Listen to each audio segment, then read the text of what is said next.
পরিবর্তনে পরিবেশের ভারসাম্য বজায় রাখা খুবই জরুরি।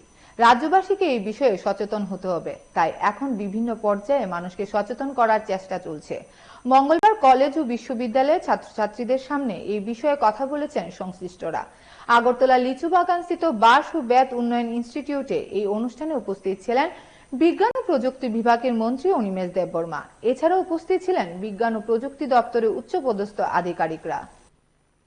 চেষ্টা করছি সারা রাজ্যে ক্লাইমেট চেঞ্জকে নিয়ে একটা সচেতনতা আনা এবং মিটিগেশন যে ব্যাপারটা হচ্ছে এটা কমানো।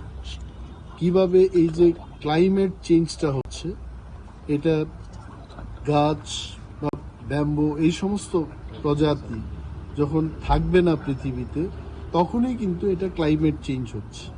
তো এইটাকে যেন সুস্থভাবে ত্রিপুরাতে আমরা লাগাতে পারি, বাঁচাতে পারি এবং আরো বেশি করে যদি বাঁশ চাষ করা যায় ত্রিপুরায়, তাতে আমাদের মনে হয় ক্লাইমেট চেঞ্জকে মিটিগেট করা যায়।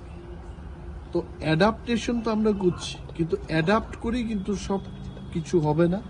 Mitigation is also very important.